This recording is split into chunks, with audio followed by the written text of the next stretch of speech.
The Vice President and I had a very productive meeting with a bipartisan group of senators and House members to address an issue of both concern to our economic security as well as our national security, the resilience and reliability of our critical supply chains.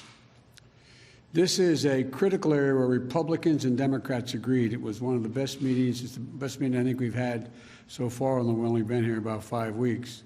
It was like the old days. People actually were on the same page. There were good bipartisan work has already been done. The leaders of this operation, the House and Senate, already have done great work, and I want to thank them for their leadership. We're here to build on that, and the bottom line is simple. The American people should never face shortages in the goods and services they rely on, whether that's their car or the prescription medicines or the food at the local grocery store. And remember, the shortages in PPE during the pandemic, that meant we didn't have masks. They didn't have gowns or gloves to protect our frontline healthcare workers. We heard horror stories of doctors and nurses wearing trash bags over their gown, over their dress, in order so they wouldn't be in trouble because they had no gowns. And they were rewashing and reusing their masks over and over again in the OR. That should have never happened, and this will never happen again in the United States, period. We shouldn't have to rely on a foreign country, especially one that doesn't share our interests or our values, in order to protect and provide our people during a national emergency. That's why one of the first executive orders I signed, as some may remember, was to ensure that we're manufacturing more protective equipment for healthcare workers here at home. And today I'm shortly going to be signing another executive order that will help address the vulnerabilities in our supply chains across additional critical sectors of our economy, so that the American people are prepared to withstand any crisis and rely on ourselves. This is about making sure the United States can meet every challenge we face in this new era, pandemics, but also in defense, cybersecurity, climate change, and so much more.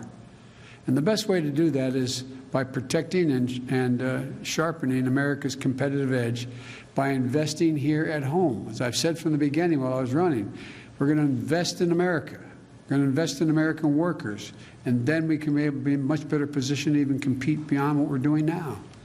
Resilient, diverse, and secure supply chains are going to help revitalize our domestic manufacturing capacity and create good-paying jobs.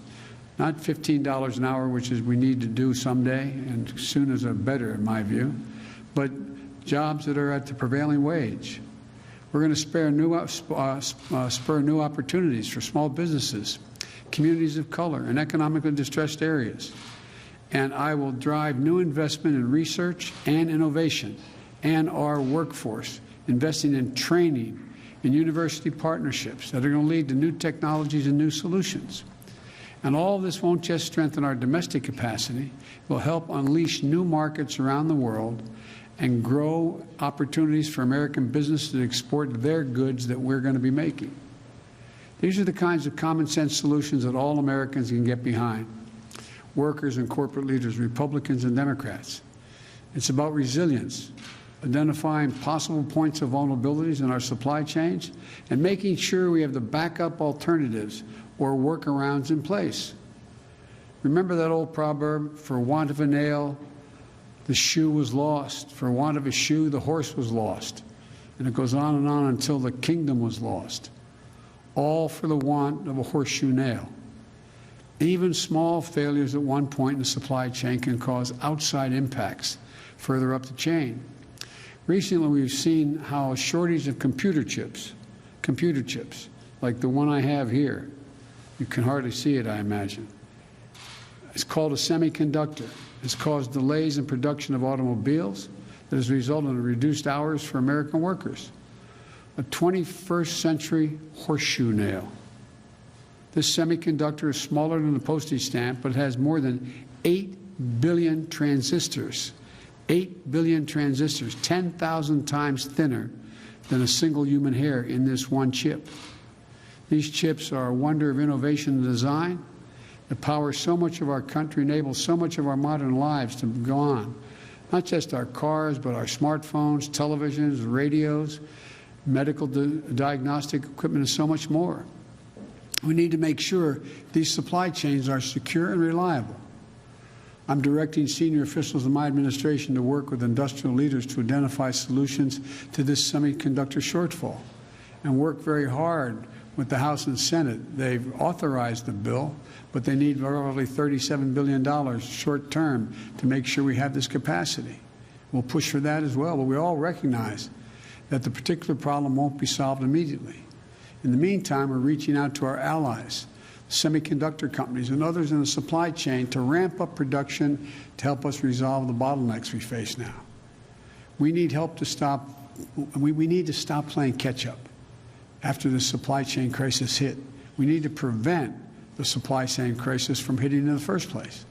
And in some cases, building resilience will mean increasing our production of certain types of elements here at home. In others, will mean working more closely with our trusted friends and partners, nations that share our values, so that our supply chains can't be used against us as leverage. It will mean identifying and building surge capacity that can quickly be turned into and ramped up production in times of emergency. And it will mean investing in research and development, like we did in the 60s, to ensure long-term competitiveness in our manufacturing base in the decades ahead. The order I'm about to sign does two things. First, it orders a 100-day review of 4 vital products: semiconductors, 1, key minerals and materials like rare earths that are used to make everything from harder steel to airplanes, 3, pharmaceuticals and their ingredients, 4, advanced batteries like the ones used in electric vehicles. There's strong bipartisan support for fast reviews of these 4 areas because they're essential to protecting and strengthening American competitiveness. Second, this order initiates a long-term review of the industry bases of 6 sectors of our overall economy over the next year. These reviews will identify policy recommendations to 40 of our supply chain, to fortify our supply chains at every step, and critically to start implementing those recommendations right away. We're not going to wait for a review to be completed before we start closing the existing gaps. And as we implement this work, my administration will draw on a full range of American talent, including labor and industry leaders, policy experts, scientists, farmers, engineers, to get their input. I'm grateful for the members of Congress who came to see me, Republican leaders as well as Democrats. They're leading the way. We're going to stay in close contact with members of both sides of the aisle and keep advancing our shared goals. Everyone has a role to play to strengthen our supply chains and our country. This is the United States of America. We are better prepared to meet the challenges of the 21st century than any country in the world. There's nothing we've ever failed to achieve if we work together. And that's what we decided to do today. And that's what we're going to do, work together. So I thank you all. I'm very optimistic about the meeting we had today with our congressional colleagues. And now I'm going to walk over and sign that executive order.